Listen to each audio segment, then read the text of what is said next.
berani cakap, kalau berani saman, saman.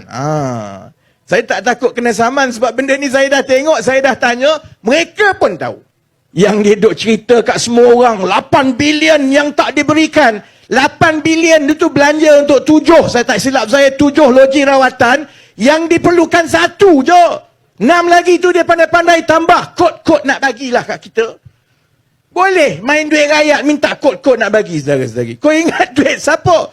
Tan Sri Muhyiddin Yassin dalam parlimen bangun, oh ini kerajaan, tak adakah perancangan untuk membantu rakyat dalam keadaan negara yang berada dalam zaman susah ini? Aku sabar je lah sebab ingat dulu pernah baik dengan dia. Dia selalu juga naik truk saya untuk berceramah dulu masa zaman-zaman bersatu dengan Pakatan Harapan tahun 2016-2017 dulu. Aku ingat, ya Allah, muka tebalnya korang ni. Jadi pembangkang bolehlah jadi pembangkang, tapi paling kurang muka tu janganlah tebal sangat. Korang tambah hutang, korang buat masalah, tiba-tiba korang bajet jadi champion rakyat. Ya, lepas kau tinggalkan hutang kat kita. Yang tinggalkan hutang sampai 1,500 bilion ini, mereka. Yang berbelanja separuh mati, mereka. Bila dia tak jadi kerajaan lagi, tiba-tiba dia buat bising. Tengok ini kerajaan Pakatan Harapan dan kerajaan perpaduan menganaktirikan orang-orang Melayu di Kelantan, di Terengganu, di Kedah. Kami tak dapat peruntukan. Aku pun semak lah. Kan kementerian saya kan semak lah. Hampir betul. Rupanya kami bagi tahu ni lagi banyak daripada diorang bagi kepada Kelantan, Terengganu, Kedah dulu zaman diorang. Tapi dia boleh pusing cerita. Dia kata, tengok ni kerajaan perpaduan sekarang ni menganaktirikan dan menganiaya orang-orang miskin daripada Kelantan, daripada Kedah, daripada Terengganu. Sama juga dia beritahu, air di Kelantan ini tak dapat diselesaikan kerana kerajaan perpaduan tidak mahu bagi 8 bilion ringgit kepada kerajaan Kelantan untuk baiki air. Nasib baik. Datuk Seri Anwar ni dia jenis bendul sikit tak? Dia kesian. Oh betul ke? Kita betul-betul nak tolong. Dia pun panggillah mesyuarat. Panggil mesyuarat. Saya duk fikirlah menentang apa sampai 8 bilion ni. Jadi dia pun tunjuk. Ini kami perlukan 8 bilion untuk baiki kemudahan air. Kita perlukan 7 loji air yang baru. Okey? Dia pun tunjukkan. Yang ini 500 liter, juta liter sehari. Aku pun dah lupa. Dia 500,000 ke 500 juta? Mana Amir ni, Menteri Besar? Hebat panggilan. Saya lupa. Dia kapasiti satu water treatment plant 500,000 liter sehari kan. Okey. Yang ini 500, yang ini campur lagi 500 sampai 7 ni kan. Kemudian kami tanya, sebenarnya kamu nak sampai 8 bilion bina sampai 7 loji rawatan ni, sebenarnya berapa je permintaan dan penggunaan air yang diperlukan ni?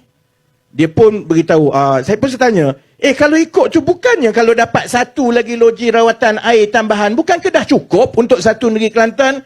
Tak apalah, kita minta je.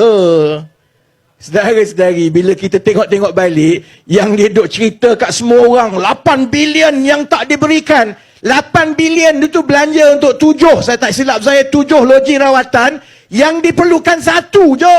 6 lagi tu dia pandai-pandai tambah, kod-kod nak bagilah kat kita. Boleh main duit rakyat, minta kod-kod nak bagi, saudara-saudari. Kau ingat duit siapa? Zuraida pun tak bagi tau kalau minta dengan dia. 8 bilion sebenarnya yang diperlukan selama ini hanya 1 bilion lebih je. Sebab itu kajian persekutuan di bawah Datuk Seri Anwar Ibrahim kata kita boleh selesaikan insyaAllah orang Kelantan. Sila dengar. Sebelum saya sampai ke Kelantan nanti cerita saya. Sebenarnya boleh je selesaikan. InsyaAllah. Sebab dia tidaklah sebanyak yang mereka sebut sampai 8-9 bilion yang disebut sebelum ini. Sebab dia pandai-pandai tambah 4-5 loji rawatan baru yang sebenarnya tidak pun diperlukan bila dilihatkan kepada permintaan dan penggunaan air bersih tiap-tiap hari di Kelantan. Ini jenis apa ni? Sebab itu saya berani cakap, kalau berani saman, saman. Saya tak takut kena saman sebab benda ni saya dah tengok, saya dah tanya, mereka pun tahu. Jadi saudara-saudari, kita berdepan dengan parti lawan kita yang ikut suka dia pusing cerita. Zaman dia benda tu jadi teruk macam mana pun tak apa, alhamdulillah negara kita berkat. Mari zaman kita walaupun baru 6-7 bulan, walaupun keadaan lebih baik, angka semua menunjukkan keadaan lebih baik. Dia kata Allah, rakyat kita ni teruknya lah, terseksa sebenarnya. Sebab itu kita wajib sebagai orang Islam, kita kena tukar kerajaan negeri. Saudara-saudari, sebab itu saya harap, saya tak bimbang sangatlah dengan pengundi-pengundi di Selangor. Sebab pengundi-pengundi di Selangor tahu bahawa ahli politik ni, saya ke, Amir ke, Azmin ke, Zuraida ke, kami boleh temberang. Saya tahu. Saya pernah jadi di tempat saudara-saudari, berada di luar politik. Saya pun kadang-kadang tengok, ya. Saya pun, masa saya tak ada dalam politik 4-5 tahun lepas, saya kata, ya, dia orang ni temberang je ni. Tapi saya tahu rakyat Selangor juga telah ada pengalaman melalui proses menukar kerajaan. Rakyat Selangor boleh memilih, tolak ke tepi semua TikTok tak TikToknya, sentimennya semua, kerana akhirnya kita kena berpaksikan keputusan kita kepada perkara yang berfakta, ilmiah dan yang hakiki. Kalau nak cerita pasal ekonomi, tengok kepada angka rasmi. Kamu boleh sembang kencang, harga barang tutang-tutang semua, tapi inflasi turun. Jawab yang itu dulu. Jawab yang itu dulu. Kamu boleh cerita baju ketat, tak baju ketat. Tapi bila semak, tak ada pun peraturan bertukar macam itulah daripada dulu. Jadi macam mana kamu boleh kata bila kerajaan bertukar baju boleh jadi ketat tiba-tiba?